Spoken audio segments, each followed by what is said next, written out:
रेखा के पिता दिल्ली में किसी तरह अपने और अपने परिवार का पेट पाल रहे थे। पर एक दिन अरे रमेश, तुम्हारी बेटी के तो समझो भाग्य ही खुल गए। वकील लड़के का रिश्ता आया है। अरे वाह, कब करना चाहते हैं शादी? वो लोग तो जल्द से जल्द ही करेंगे। बाकी शाम को मैंने रेखा को देखने के लिए बुला लिया है। तेरा घर छोटा है तो तुम लोग मेरे घर ही आ जाना।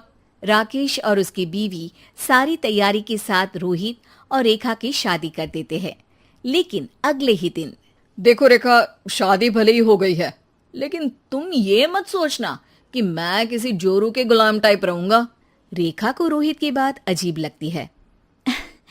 मैं ये तो सोच भी नहीं सकती और ना ही चाहती हूँ, लेकिन शादी के अगले ही दिन इस तरह की बात की उम्मीद भी नहीं थी। रोहित रेखा के मुंह से ये बात सुनकर गुस्सा हो जाता है। अरे, काफी जबान भी चला लेती हो। माँ ने सिखाया नहीं कि पति से कैसे बात करते हैं?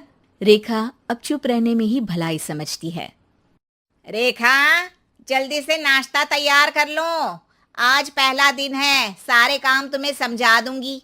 ये नौकरानी है जो तुम्हें बता देगी कि कैसे कैसे क्या करना है। फिर इसकी कल से छुट्टी है। रेखा भी ससुराल में जी जान लगाकर काम करने लगती है। खाली समय मिलता तो पति के वकालत की किताब उठाकर पढ़ने लगती। ये क्या, जब देखो तब पढ़ती रहती है। अच्छा सुन, कल पिता के घर से 20,000 रुपये लेकर आना।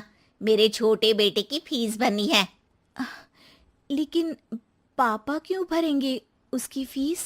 अरे वाह जी वाह, पापा क्यों भरेंगे? तो ये बता, हम क्यों रखेंगे तुझे यहाँ? क्यों खाना देंगे फ्री में? अरे, क्योंकि मैं बहू हूँ इस घर की। तभी वहाँ रोहित आ जाता है। अरे वाह, बड़ी जबान चला रही हो। चुपचाप माँ जो कह रही है वैसा कर, वरना सामान उठा और जा अपनी झोपड़ी में। बेचारी रेखा क्या करती, पिता के घर जाती है, उनको सारा हाल बताती है। पिता भी जैसे तैसे पैसों का इंतजाम कर बेटी को ससुराल के लिए विदा करते हैं। देखा, अब कहाँ से आए पैसे?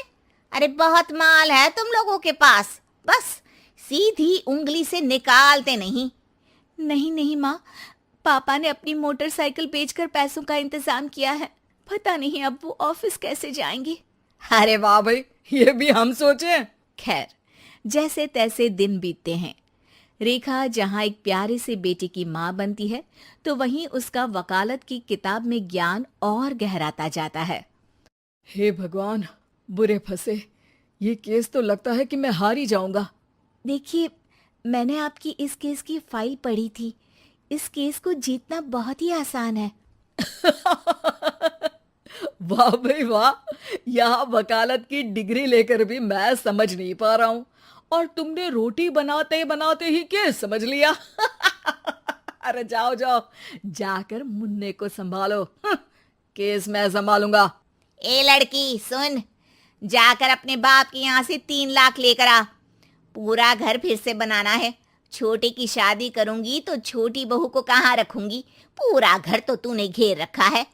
ऐसा मत बोलिए माँ जी, पापा इतना पैसा कहाँ से लाएंगे? अब तो वो रिटायर भी हो गए हैं। हाँ, तभी तो बोल रही हूँ, रिटायरमेंट के पैसे तो मिले होंगे ना। लेकिन वो अगर आपको दे देंगे तो बुढ़ापा कैसे काटेंगे? रोहित रेखा की बात सुनकर गुस्सा हो जाता है। ए सुन, चल अपना सामान उठा, अपना बच्चा उठा और निकल यहाँ से। रेखा के लाख आग्रह के बाद भी रोहित और उसकी सास उसे घर में नहीं रखते। पापा, मैं तलाक चाहती हूँ। बेटा, मेरे पास वकील के पैसे नहीं है। पापा, आप मुझे वकालत करवा दीजिए, अपना केस मैं खुद लड़ूंगी।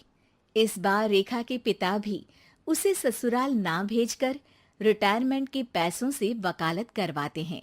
और फिर एक दिन कोर्ट के बाहर, रोहित, आज तुम अपना ही केस हार गए, वो भी उस लड़की से जिसकी तुमने कभी कदर ही नहीं की।